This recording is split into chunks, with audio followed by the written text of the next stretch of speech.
Assalamualaikum warahmatullahi wabarakatuh. Halo rekan pembangunan, kita bertemu lagi di Bacrit Bapeda Bercerita. Bersama saya Agustia Adeha dan hari ini saya sudah bersama seorang narasumber yang luar biasa yang ini datang jauh-jauh ke sini melewati lembah gitu ya. Oke, kita sapa dulu narasumber kami di hari ini ada Ibu Geci. Oke, kita sapa dulu nih terlebih dahulu ada Ibu Keci Mayasari, Keci Gampong Pancakubu, Kecamatan Lembah Selawah, Aceh Besar. Halo, Assalamualaikum Ibu. Waalaikumsalam. Wih, ada tamu, bawa tamu kecil hari ini nih pemirsa. Nah, halo, Aska ya namanya ya? Iya, Aska? Puhaba Aska. Baget ya. Baget. Bu, gimana Bu kabarnya Bu? Alhamdulillah. Alhamdulillah. Nyo Jojo dari Desa Pancakubu. Desa Pancakubu. Lewat. Iya, benar sekali. Oh iya benar ya. Oke. Nah, jadi rekan Ibu Mayasari ini adalah Geci Gampong dari Pancakubu, Kecamatan Lembah Selawah ini dan dilantik serentak 236 keci yang terpilih ya, Ibu ya dalam pemilihan keci langsung di tanggal 4 Oktober tahun 2021 yang lalu. Oke. Nah, ini kan banyak yang penasaran dengan sosok dari Ibu Keci Mayasari ini. Bu, saya panggilnya Bu Maya aja atau Bu Maya? Biar akrab Bu ya. Oke. Bu, jadi kan menjadi seorang keci ini di tahun 2021 sampai sekarang. Ini kan sudah berjalan 3 tahun ya Bu ya? Hampir 3 tahun. Hampir 3 tahun. Bu pengen tahu dulu nih, hal yang luar biasa. Karena kan kita memang tahu biasanya seorang pemimpin itu kebanyakannya kan laki-laki dari kaum bapak-bapak. Nah, ini nih dari perempuan nih, dan kita memang harus angkat sosok beliau. Jadi kita pengen tahu juga nih rekan seperti apa perjalanan karir beliau sendiri sampai menjadi seorang keci. Kemudian kita akan cari tahu yang program-program yang sedang dijalankan ataupun yang sedang digalakkan di Pancakubunya seperti apa ya.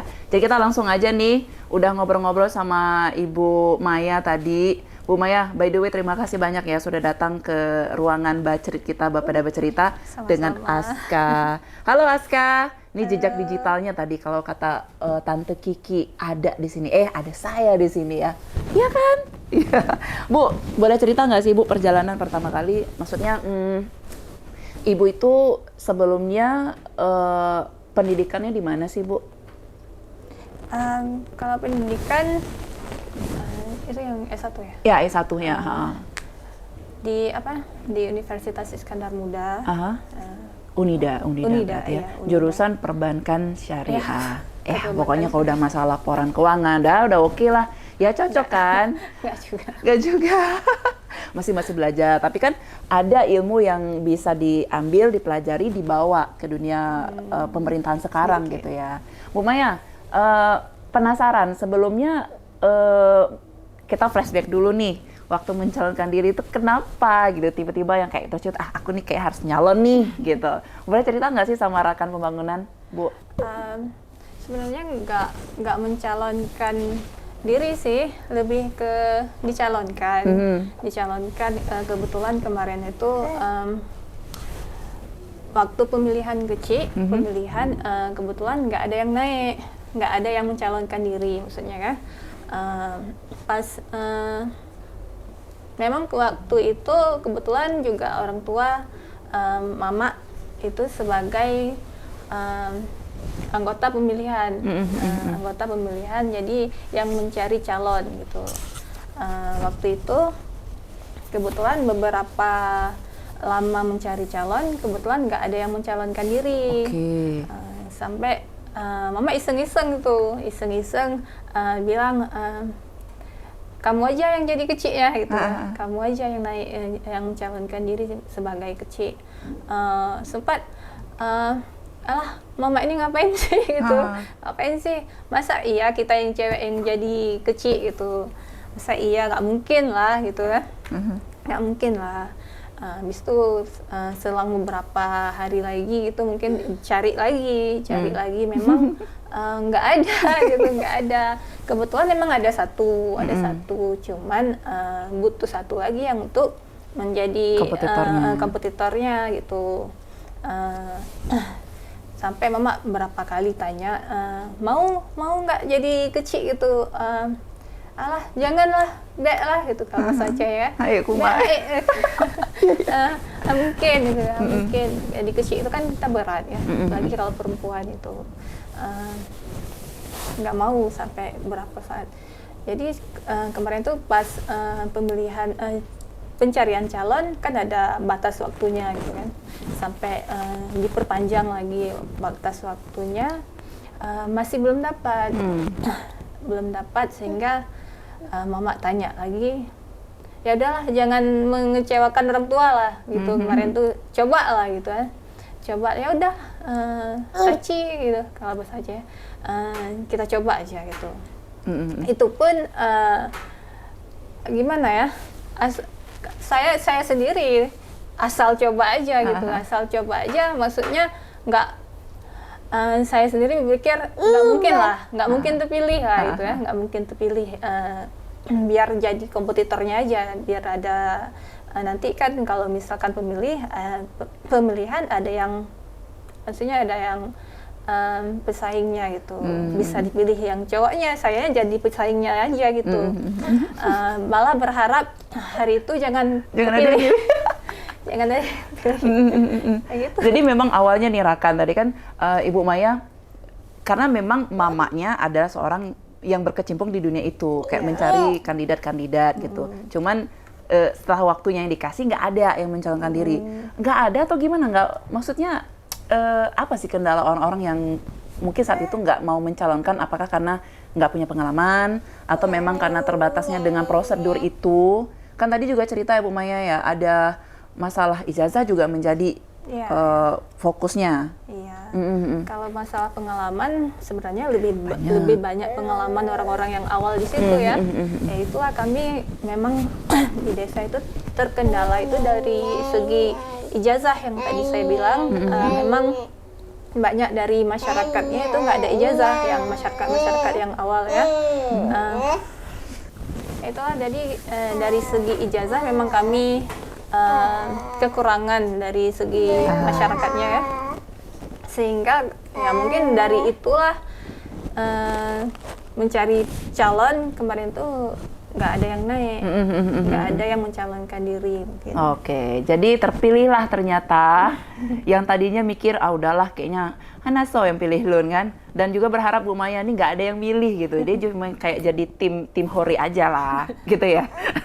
dan ternyata yang milihnya cukup banyak waktu itu, dan terpilihlah Ibu Maya sebagai geci, salah satu geci perempuan yang ada di Indonesia, khususnya juga di Aceh nih, di Pancakubu. Nah Bu, jadi kan sebelum ketemu dengan Ibu, saya juga searching kan di YouTube dan segala macam. Ada berita di mana ini viral karena lebih dari 19 tahun ada sebuah jembatan yang memang sudah terputus di Pancakubunya sendiri. Memang di kampung Ibu jembatan itu. Oke, Bu, kalau boleh tahu nama jembatannya ada nggak sih, jembatan apa gitu? Kalau nama jembatan nggak ada nggak sih, ada. nggak ada. Memang jembatan itu penghubung antar desa ya, penghubung antar desa. Namun ada sebagian dari mungkin orang-orang yang meliput ataupun orang-orang yang mungkin dah kenal ke desa itu, juga udah pernah ke desa, menamakan itu jembatan apa? Jembatan putus harapan lah, entah gitu. Pokoknya ada nama tersendiri karena kan jembatan itu nggak terbuat gitu ya, nggak dilanjutkan, dan alhamdulillah memang di tahun yang kemarin tuh udah dilanjutkan. Iya, alhamdulillah di tahun 2020 yang lalu ya, jembatan itu baru saja diselesaikan dan juga ini diresmikan oleh pejabat setempat dan sudah diaspal. Alhamdulillah. Jadi Bu, kita flashback sebelum jembatan itu rampung nih Bu. Gimana sih sebenarnya kondisi Gampung saat di berita tuh kan diberitakan anak-anak sekolah yang mereka harus nyebrang. Ada orang yang mau mengantarkan hasil buminya berjualan ke kota harus nyebrang. 19 tahun lebih mungkin, kurang lebihnya kayak gitu nih. Sebenarnya Ibu boleh cerita nggak sih kondisi Gampung sendiri, di yang mana jembatan itu masih menjadi satu-satunya penghubung Gampung? Itu kayak apa sih dulu Bu? Memang sebelum adanya jembatan, yang memang kami itu nyebrangnya tuh melalui sungai, setiap hari baik masyarakat yang mau melintas, mau ke apa, ke kampung sebelah. Anak-anak sekolah, ibu-ibu yang mau ke pasar, ke puskesmas, semua kegiatan sehari-hari itu memang kami harus melalui itu yang namanya sungai. Karena memang nggak ada jembatan. Jadi emang setiap hari gimana ya? Mau nggak mau ya, emang harus itu emang nggak ada jalan lain. Setiap kegiatan memang harus melewati itu. Gimana ya? Kalau misalkan airnya nggak hujan memang bisa dilalui. Tapi kalau hujan itu emang kami udah was-was nih. Kalau hujan itu sering terjadinya banjir bandang. Jadi nggak bisa dilewati. Ada masyarakat kadang-kadang pulang dari jauh harus nginap di sebelah, nginap di kampung sebelah, ataupun ada anak-anak yang pulang sekolah itu harus nunggu dulu airnya surut. Karena kan kalau misalkan air di sungai itu biasanya hujan aja dia naiknya. Kalau udah reda surut lagi. Udah surut. Itu nyebrangnya dengan rakit kah atau dengan nyebrang langsung kaki? Nyebrang langsung. Nggak bisa dibayangin nih Raka nih 19 tahun lebih. Kalau saat itu ada anak SD yang sekolah, sekarang dia udah besar gitu. Tiba-tiba pas pulang, "Hai kampung lun," kok kalaga kampung lun. Oke. Nah, jadi memang rekan pembangunan itu masih menjadi isu ya di antara kita semuanya, bahwasanya dengan kita tahu Aceh ini kan kaya akan sumber daya alamnya, SDM-nya juga bagus gitu, orang-orangnya juga keren. Tapi kita sepertinya luput gitu dari penglihatan kita semua, bahwasanya ada loh di Aceh besar masih ada kampung yang waktu itu jembatannya putus dan apa-apa tuh harus nyebrang kayak gitu. Oke, Bu, Pancakubu tuh kampungnya kayak apa kampungnya? Apakah dia sama dengan yang paling dekat lah, misalkan Janto, Sibreh? Apakah juga keindahan alamnya ini bisa menjadi sebuah potensi destinasi wisata nih, Bu? Kalau desa sebenarnya kebetulan kami desa yang paling ujung ya. Desa paling ujung, habis itu memang dekat ke arah mungkin Sare. Kalau orang lebih tahu Sare ya. Lebih ke ke pegunungan, lebih ke kebun-kebun, lebih banyak ke situ. Memang masyarakat pun lebih banyak pekerjaannya di pertanian, perkebunan gitu ya. Gitu. Jadi kalau di desa lebih ke kalau kita bandingkan dengan desa-desa dekat ke kota, ini memang agak beda ya, agak beda. Kita lebih banyak, mungkin kalau sekilas orang datang, oh kok banyak hutannya, kok banyak hutannya. Emang desa kami itu sebelumnya kan trans ya, trans, ex-trans lah namanya.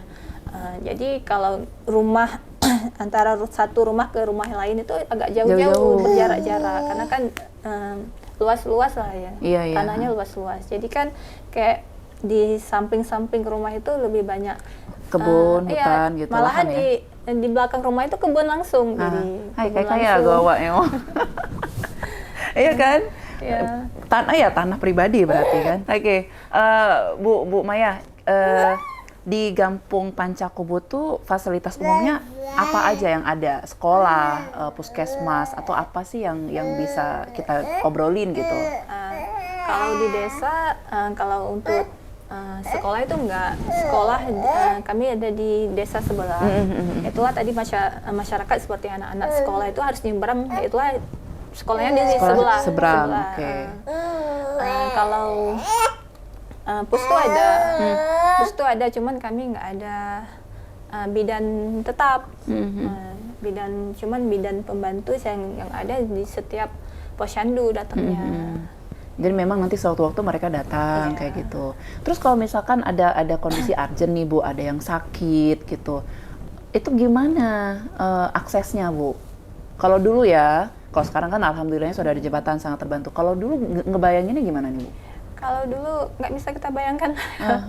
Emang sulit, susah, dan sayang gitu sama masyarakatnya. Yang sakit lah kita bilang, yang sakit, yang muda mungkin bisa lah. Yang sakit, yang orang melahirkan itu susah. Pertama kita nggak ada bidan di desa, harus bidan kalau mau ke bidan sebelah desa itu harus nyebrang sungai. Oke lah kalau sungainya airnya tenang, airnya bagus. Tapi kalau hujan itu menjadi kendala yang sangat besar gitu. Pernah ada ibu-ibu yang mungkin sakit ataupun yang mau melahirkan harus nyebrang.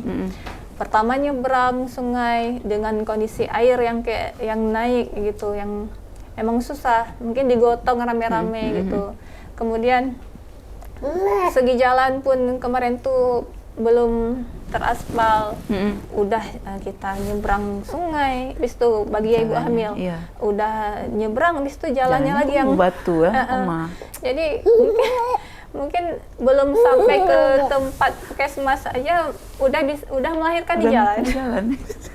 Itu pernah kondisi kayak gitu. Pernah. Jadi sekarang di tahun 2024 ini semua jalan di kampung itu udah diaspal, Bu, jalan utamanya. Alhamdulillah. Alhamdulillah. Nah, pembangunan jembatan sekarang yang putus harapan namanya kan, sekarang sudah menyambung harapan. Iya. Nah, gitu. Itu kan apa ya, rampung jembatan itu di masa kepemimpinan Ibu sebagai Geci. Sebelumnya saat yang kayak proses-prosesnya nih mau rampung, adakah campur tangan Ibu di situ untuk kayak ngelobi gitu pemerintah atau gimana? Kalau campur tangan saya rasa nggak terlalu ya. Mungkin karena ini sempat waktu saya naik saya jadi kecil mungkin terpilih jadi kecil pas pelantikan mungkin kan ada diberitakan di media. Ya. Kebetulan dikaitkan dengan jembatan itu. Ya, karena viral juga mungkin mungkin media juga membantu ya, sehingga jembatan itu tersambung gitu. Jadi memang di Aceh ini apa-apa harus viral dulu ya kali ya? Harus viral dulu baru mau dibikin gitu. Kalau enggak kayaknya kita nggak tahu nih, entah beberapa tahun ke depan lagi belum tentu bisa gitu. Tapi yang mudah-mudahan alhamdulillah kan sudah ada, akhirnya kan dilirik nih Pancakubunya gitu. Bu, kalau kesehatan juga sama ke kampung tetangga itu. Kalau kebutuhan pokoknya ataupun kayak pasar gitu gimana? Tetap juga ke kampung sebelah? Nggak di kampung sebelah, malahan kita kalau pasar itu lebih ke Selimum. Selimum, oke, baik. Artinya di Pancakubu ini kampungnya ada apa potensinya? Kalau potensi kita kan lebih ke, pertama yang tadi saya bilang ke kebun, perkebunan, hasil panen gitu. Kalau hasil panen yang lebih itu mungkin kami ada di desa itu ada kebun mungkin lebih ke buah duku. Buah duku di situ aja, rambutan gitu sehari-hari. Kalau ke panen yang biasanya itu lebih ke buah pinang, kemiri, lebih ke situ. Kalau ke destinasi wisata gitu? Pernah ya kami kemarin tuh mau mengajukan tentang proposal gitu ya, mengajukan tentang air terjun ya. Kebetulan memang ada air terjun di desa, namun itu masih belum diproses ya. Belum terrealisasi lah dengan baik. Kami pun belum itu membuat terlalu gimana maksudnya? Karena kan air terjunnya itu jauh ya. Air terjunnya di pegunungan. Kemudian jalannya pun belum ada gitu. Aksesnya ke sana juga masih sulit. Jadi kan masih butuh proses yang panjang buat memajukan gitu. Cuman kemarin kami masih mengenalkan lewat mungkin kami naikkan ke media gitu kan.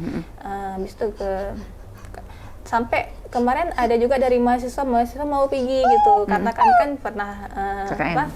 Mereka KKN ada yang baksos juga kan, ada yang mau ke sana gitu. Jadi dengan harapan nanti ke depannya bakal ini bisa terrealisasi dengan baik. Kan masih kayak tadi air terjun, aksesnya mungkin masih bisa dibuka gitu ya ke depannya nanti ya. Tapi mudah-mudahan ya rekan pembangunan di masa kepemimpinan Ibu Mayasari sebagai Geci sampai insya Allah 2027 ini semuanya bisa karena kita punya sumber daya alam yang luar biasa di Aceh. Keindahan alamnya juga sangat terkenal kan di Indonesia gitu. Bu, ada rencana mau naik 2 periode? Ada lah ya. Gimana ya? Ya kalau warganya minta kan, Bu. Gimana dong? Kalau saya sendiri pribadi ya, pengennya yang periode ini dulu, yang 6 tahun ini berharap semoga Allah memudahkan gitu, memudahkan sehingga bisa tercapai 6 tahun ini. Kalau yang periode kedua itu mungkin nggak dulu. Nggak dulu. Nggak dulu. Bu, program-program di Gampung yang sekarang lagi dijalankan apa nih, Bu? Kan Ibu nih satu-satunya perempuan dong di Gampung di Aceh ini ya. Terus cara mendekatkan diri kepada warga, suka dukanya itu Ibu sebagai kecil dari kalangan perempuan, itu kayak apa sih Bu tantangannya? Cerita dong, Bu. Tantangan Sulit ya, tantangan itu pasti ada. Semua, baik itu laki-laki atau perempuan memang pasti ada ya. Tapi yang emang kita perempuan itu lebih banyak tantangannya. Satu contohnya kayak gini lah. Salah satu contohnya kita harus membagi waktu antara kegiatan kita di desa juga dengan ya di rumah gitu. Kita dengan kegiatan kita perempuan itu ya menjaga anak gitu ya, kegiatan banyak lah kegiatan kita perempuan gitu. Jadi untuk membagi waktu mungkin kalau kegiatan kecil sebenarnya sih kalau dibilang banyak, tapi ada waktu luangnya. Waktu maksudnya nggak setiap hari kita bekerja, gimana maksudnya rapat-rapat itu nggak setiap hari, paling beberapa kali gitu. Sehingga kalau misalkan rapat-rapat, paling ya bawa ya kayak gini. Bawa Aska ya. Bawa Aska. Kamu diikutsertakan Aska, mama kamu hebat sayang. Tahu dia. Oke, Bu Maya, tantangan menjadi seorang kecil yang memang dari kalangan ibu-ibu. Tadi kan sudah kita membagi waktu, ada saatnya nanti kapan yang memang berfungsinya sebagai seorang ibu, sebagai istri, dan juga sebagai pemimpin di kampung itu. Nah, tantangannya tersendiri, misalkan gini Bu, kita sering mendapati kayak mungkin ada sikap atau omongan yang karena ibu kan seorang perempuan, tantangan waktu ngomong ke warga tuh kayak apa sih Bu? Yang memang notabene adalah orang yang berpengalaman, ada yang dari kaum laki-laki yang lebih dominan lah Ibu. Nah itu gimana sih Bu tantangannya Bu? Ini biar ini kedengar loh, wah gitu tuh gimana sih Bu? Nggak gitu juga. Nggak gitu juga. Jadi gimana Bu? Gimana? Memang kalau kita perempuan itu kan sering gimana ya? Kadang-kadang kalau masalah desa, masalah itu mungkin lebih pengalaman orang lain. Apalagi mungkin lebih ke laki-laki ya. Kalau kita perempuan itu kan nggak terlalu bisa lah mungkin. Kalau di mungkin sudut pandang mereka, kita nggak terlalu bisa masalah pembangunan, masalah apalah di desa. Jadi setiap kita mungkin ngomong, mungkin diremehkan. Oh gitu. Nggak terlalu diremehkan juga, maksudnya nggak terlalu peduli lah orang ini. Mungkin yang kita ngomong ini orang yang lebih tahu, lebih paham tentang masalah itu gitu. Jadi kalau kita ngomong mungkin nggak terlalu tepat lah. Mungkin ya itulah menurut mereka mungkin nggak terlalu bisa lah kita. Tapi kan setiap keputusan ataupun kebijakan yang diambil sama Bu Kecil, mereka mau mengikuti ya. Mau. Itu ya udah luar biasa sekali. Tadi kan cerita nih rekan, ini Bu Kecil ini sosoknya kayak apa katanya. Dibilang tegas, saya tegas juga, tapi di waktu-waktu tertentu ya Bu ya. Selebihnya ya berbaur sama masyarakat, sama aparatur desa juga dalam membangun kampung. Oke. Bu, boleh cerita nggak sih tentang apa ya bentuk kegiatan pemberdayaan masyarakat ini Bu? Dan ini kan pasti kita melibatkan hampir semua orang, warga, ibu-ibu di situ, ada juga kelompok pemuda, ada kelompok ibu PKK. Itu kayak apa sih Bu potensinya ataupun kegiatan-kegiatan yang bisa ini merangkul semua aspeknya Bu di kampung itu? Gimana ya? Kalau pemberdayaan kita kan lebih ke pelatihan. Pelatihan. Kebetulan kalau pas saya menjabat gitu perempuan, memang dari segi saya perempuan mungkin dengan masyarakat, dengan ibu-ibu di masyarakat itu lebih lebih dekat. Mungkin semenjak saya jadi kecil, ibu-ibu ini pernah saya dengar ya, merasa lebih gampang berkomunikasi. Mungkin tentang mungkin mereka dulunya nggak terlalu didengar. Aspirasi perempuan itu nggak terlalu didengar mungkin oleh kecilnya. Mungkin mereka ini mau membuat pelatihan ini. Tapi kalau dengan saya sekarang, saya mencoba, saya kan perempuan ini kan, merasa nih saya pengen perempuan di desa ini bisa ini misalkan. Sehingga kemarin itu juga pernah membuat pelatihan mungkin pemberdayaan perempuan tentang ini mau. Mungkin saya melihat dulu ini ibu-ibu di desa saya ini mampu nggak tentang ini misalkan. Kayak pernah kan pernah gini mungkin di pernikahan orang ya. Saya lihat ibu-ibu ini mesan kayak ranup itu mesan nggak pernah bisa buat sendiri gitu. Kepikiran kok orang ini mesan gitu, kenapa nggak buat sendiri? Saya tanya, nggak bisa buat gitu. Pernah saya usul kenapa nggak kita buat pelatihan buat ranup gitu, buat ranup ataupun apa-apalah yang tentang bisa untuk dibuat sendiri, jangan kita beli gitu, jangan kita pesan tempat orang lain gitu. Ya jadi ibu-ibu ini kayak senang, oh ya boleh Bu kita buat kayak gini gitu. Jadi saya sebagai kecil itu bukan hanya meminta orang ini untuk bisa, tapi saya gimana mengajak juga orang-orang ini untuk yuklah Bu kita buat yang kayak gini. Habis itu selain itu juga kita buat pelatihan mungkin penyuluhan kesehatan atau yang lain lah. Jadi kan yang dulunya ibu itu nggak pernah di desa itu nggak pernah dilibatkan untuk kegiatan pemberdayaan seperti itu. Kalau sekarang saya mencoba mengangkat ibu-ibu ini untuk bisa gitu. Wede, ini berkat Ibu Mayasari, ini Rakan ini. Kalau dulu sih bener tuh ya, Ibu Maya juga bilang dulu karena memang notabene ini ada laki-laki yang biasa menjadi seorang pemimpin, suara perempuan tuh kurang didengar gitu. Paling ya kegiatan-kegiatan biasa aja sih gitu. Tapi berkat Ibu Mayasari yang sekarang menjabat sebagai geciknya di kampung Pancakubu itu, ini bisa membuka mata kita semua, bahwasanya kita bisa melihat ini ada potensi loh dari ibu-ibu yang ada di kampung Pancakubu itu. Salah satunya tadi memberikan pelatihan-pelatihan ya Bu ya. Oke Bu, kita sudah di akhir nih Bu, tapi kan saya pengen tahu nih harapan untuk kampung Pancakubu ke depan nanti. Kita ngomongin soal pilot project dari Ibu sendiri, seperti apa sih Bu? Minimal sampai tahun 2027 nanti. Harapannya Ibu. Harapan saya sih sebenarnya pertama pengennya ke depan ada kecil yang laki ya, jangan perempuan lagi gitu. Wah, kenapa Bu? Karena memang kalau perempuan itu ada batasnya sih sebenarnya kita ya.